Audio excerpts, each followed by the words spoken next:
Oi pessoal, meu nome é Paulo, eu sou frequentador da Sociedade Espírita Irmã Rosália e hoje nós vamos estudar o livro Calma, né, que é a psicografia de Franciscano de Xavier pelo Espírito Emmanuel, né, e no capítulo 29, Ampara Hoje. E eu lendo esse texto, eu já fiquei interessado no título Ampara Hoje. Por quê? Porque eu já refleti numa passagem do Evangelho segundo o Espiritismo, no capítulo 20, né, que fala os trabalhadores da última hora. Numa certa parte lá, tem um trecho que fala do Senhor da Vinha, que ele chamava as pessoas para trabalhar na sua vinha e ele ia chamando as pessoas de diversas partes, né? E o que é interessante nisso é porque assim, ele chama as pessoas para trabalhar e algumas pessoas aceitam de imediato. Outras tardam um pouco, e algumas nem vão trabalhar e depois se arrependem daquilo. E o que é interessante disso? Porque ele afirma um pouco mais à frente que o espírita é o trabalhador da última hora. Né? Ele é esse que deve trabalhar agora, fazer a transformação agora. E isso me remete ainda a uma passagem de Mateus, né? Mateus 9, 61, 62, se eu não me engano, em que ele fala que o rapaz chega para o Senhor e fala assim, para Jesus e fala: Senhor, deixa eu dispor do que eu tenho na minha casa para que eu possa segui-lo. E Jesus fala: aquele que colocou a mão na charrua e olhou para trás não está apto para o trabalho. Por isso que ampara hoje, trabalha hoje. Aproveita essa oportunidade de servir agora para que não te arrependas no futuro daquela oportunidade perdida. Então a gente vai fazendo o seguinte, a gente vai lendo os trechos, né, dando uma lida neles e aí vamos comentando, né, para a gente conseguir entender. E ele começa assim: se podes compreender as dificuldades da alma, ampara a todos aqueles que a divina sabedoria te situou nas áreas de ação, quando te pareçam sem desequilíbrio. Bom, o que ele está querendo dizer com isso? Se nós já conseguimos assimilar, né, as passagens evangélicas deixadas por Jesus na passagem dele aqui na Terra, acontece o seguinte, que já nos ajudamos, né, vamos ajudar aqueles que estão à nossa volta agora. Né? E a gente ajudando essas pessoas, a gente dando aplicação do nosso conhecimento para essas pessoas, a gente vai ajudar aquelas pessoas do dia a dia, né? Os nossos amigos, os nossos familiares. Então, a gente já compreende as dificuldades da alma, a gente tem empatia e a experiência. A gente vai amparar todos aqueles que a divina sabedoria colocou na nossa área, colocou à nossa volta. Né? E aí ele segue. Nas horas difíceis de transformação espiritual do mundo, os grupos sociais se nos afiguram tumultuados. A maneira do solo quando agitado por abalos sísmicos, se te mantém de pé nos princípios de elevação que norteiam a vida, compadece-te dos que se viram envoltos no turbilhão de inesperados desafios. E a gente está no momento desse agora, né? A Covid-19 trouxe isso. A gente já tinha problemas anteriores, mas a Covid-19 trouxe novos problemas e potencializou aqueles problemas que já existiam, né? E aí o que a gente tem que pensar? A gente tem que pensar primeiro o seguinte, que existem tipos de sofrimento. Qual o primeiro sofrimento? O emocional. Qual é o sofrimento emocional? Primeiro, a perda de um ente querido, né, que é muito pesado para nós. A gente não poder estar visitando os nossos amigos, né, podendo visitar os familiares, né, ou então a gente não está podendo ir nos locais em que a gente tinha afinidade, que a gente gostava de ir, por exemplo, na casa espírita. Isso traz um abalo muito grande. E aí a gente também tem junto com isso os problemas materiais, que são os problemas econômicos que a Covid trouxe, né? Ou são as dificuldades de arrumar um trabalho, que antigamente já tinha, agora potencializou. São as pessoas que diminuíram, tiveram a sua renda diminuída por conta da pandemia, né? E essas pessoas não conseguem colocar um sustento dentro da casa, não conseguem ali manter a ordem, né, da casa material, financeira. A gente tem ali também os problemas psicológicos, que muitas vezes eles podem se parecer com os emocionais, mas o psicológico ele também é um problema à parte. Por exemplo, o que a quarentena causa na gente. O fato da gente não poder estar saindo, né? Depois a gente tá ficando preso, entre aspas, dentro de casa, isolados. né? E não só isso também, mas assim, os receios e os medos que a pandemia trouxe para todos nós, né?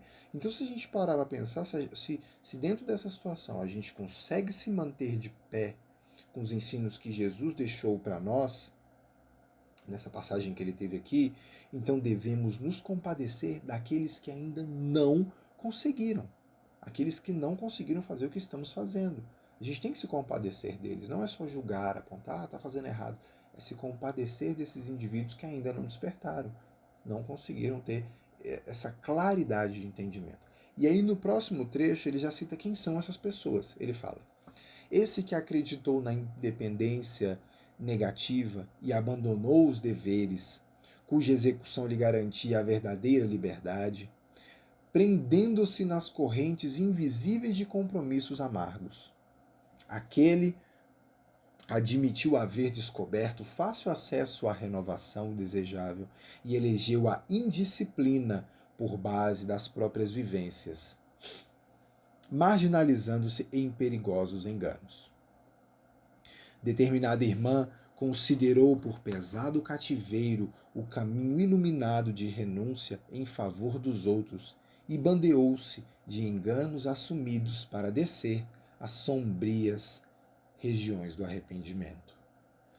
E aí, o que acontece nesse sentido? Haverão muitos que cairão diante das escolhas da vida, né? Que se deixarão levar ali por essa vã agitação do mundo, pela festa, se comprometendo em débitos muito complexos, né? E aí o que acontece? Isso nos remonta ainda ao Evangelho segundo o Espiritismo, no capítulo 5, Bem-aventurados os aflitos, numa mensagem que fala a desgraça real do espírito Delfina de Girardin. O que ela fala nessa mensagem? Ela fala que o fogão sem lume, o berço sem a criança que morreu, né, sem o alimento, esses sofrimentos, eles são sofrimentos do espírito, que vão ajudar o espírito a progredir. Agora, a desgraça real, aquilo que atrasa a evolução, é a agitação, é a festa, é a cobiça, é os desejos, as paixões mais íntimas e tresloucadas.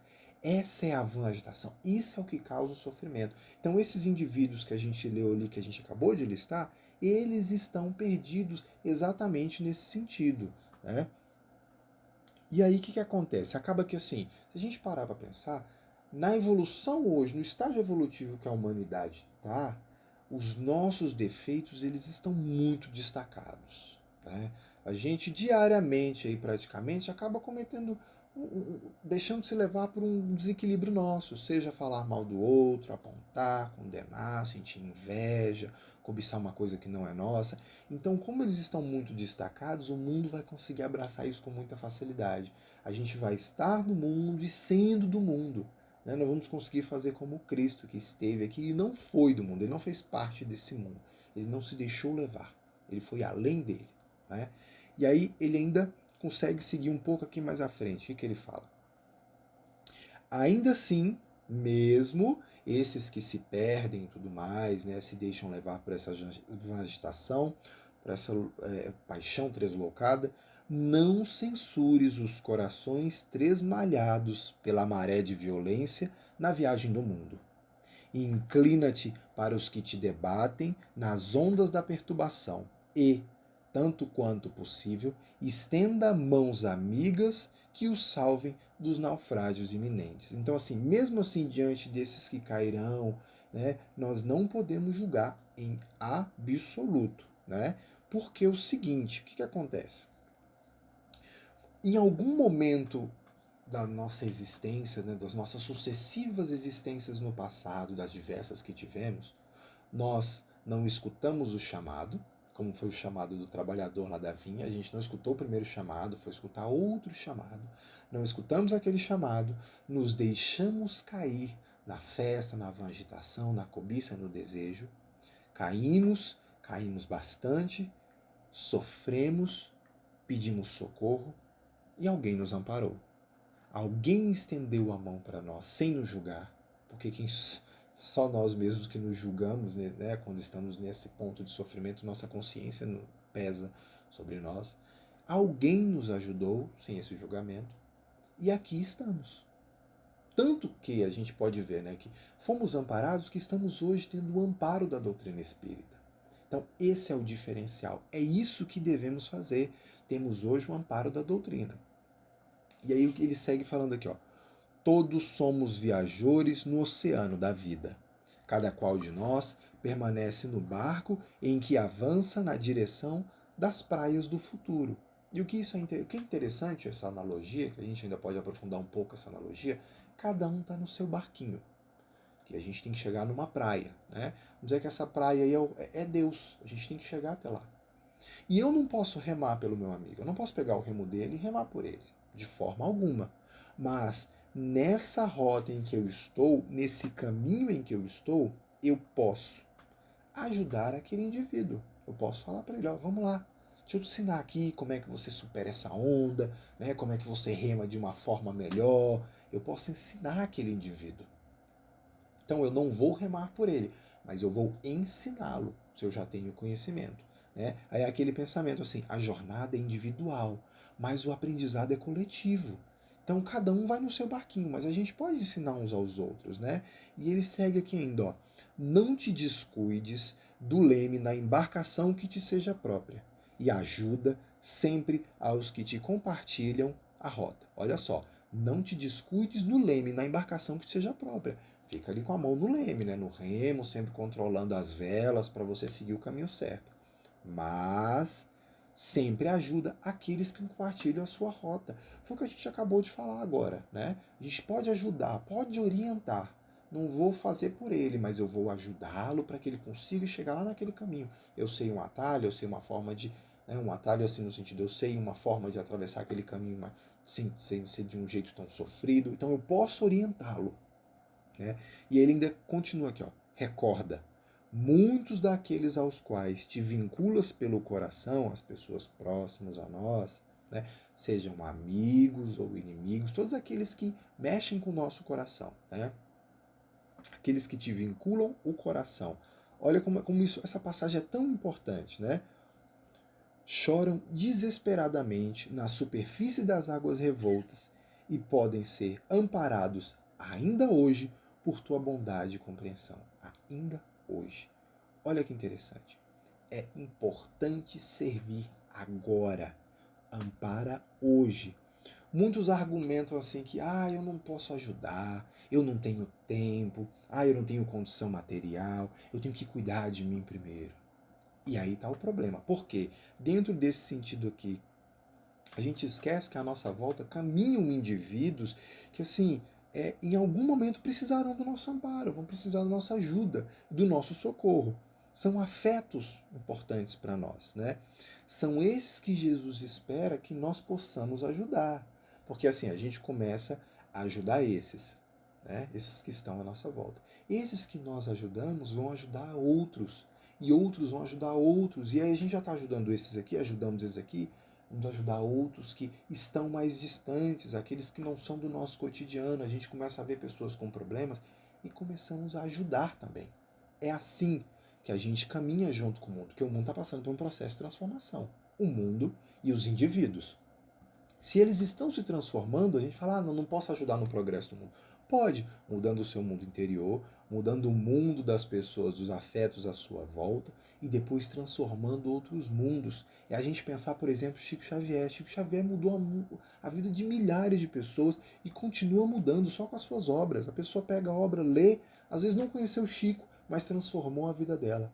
Porque ele entendeu essa ideia do mudar tudo que está à sua volta. É mais ou menos aquela passagem do Evangelho segundo o Espiritismo que fala da pessoa que ela tem uma quantidade de sementes, o semeador, e ele vai jogando as sementes pelo caminho. E algumas sementes não dão frutos, né? Algumas sementes nem crescem, outras crescem em um local onde o solo não era profundo, secou, e aí chega num local onde tem boas terras e ali dá bons frutos. Essas sementes que Deus nos dá são as oportunidades de fazer o bem. E aí a gente vai ter que saber colocá-la no local certo, para dar bons frutos, aproveitar aquelas sementes, não deixar ela secar no bolso. É que nem uma outra passagem do Evangelho em que Deus dá uma quantidade, o Senhor dá uma quantidade de dinheiro para cada um dos seus funcionários, um pega esse dinheiro e multiplica, o outro pega o dinheiro e multiplica um pouco menos. O outro pega e guarda com medo de perder aquela quantidade. E aí o Senhor vai conversando com cada um deles. Muito bom, você pegou aquela quantidade, né, aqueles talentos, que é a passagem dos talentos, a parábola dos talentos. Você pegou esses talentos e você multiplicou. O outro fala, você também pegou e multiplicou. E o outro fala, não, eu fiquei com medo e não fiz nada. Ele fala, você é um servo ruim, porque você pegou aquele talento e guardou para si e não deu adiante para o próximo. Então é isso que a gente tem que fazer. Olha o que ele ainda fala aqui, ó.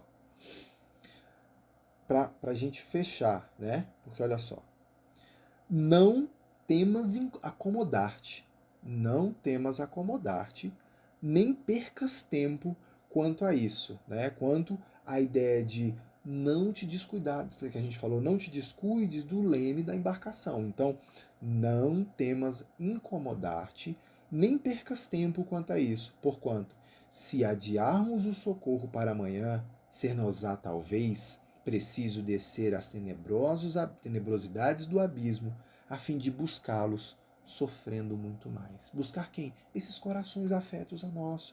A gente está com a oportunidade de ajudar ele ali agora, só que a gente não quer ajudar. Larga. E o indivíduo fica desamparado e se perde. E às vezes esse se perder leva séculos para a gente conseguir auxiliar aquele indivíduo de novo. A gente perdeu aquela oportunidade. Né? Por isso que a importância é servir hoje. Aquele coração que está alcançando o nosso serviço de trabalho, a gente tem que abraçar ele, tem que servir ele, né? Algumas vezes eles se perdem e há dificuldade para a gente poder ajudar de novo, né? E para finalizar esse pensamento, a gente tem que aqui trazer, por exemplo, André Luiz. Antes no livro Nosso Lar, antes do capítulo 1, ele tem uma frase que fala exatamente sobre isso. Que a gente pensa assim, poxa, mas eu estou pronto para trabalhar, eu estou pronto para servir, eu estou pronto para amparar hoje. E aí André Luiz fala, se o servidor está pronto, o serviço aparece. Então estamos prontos. O amparo é hoje. Estamos preparados.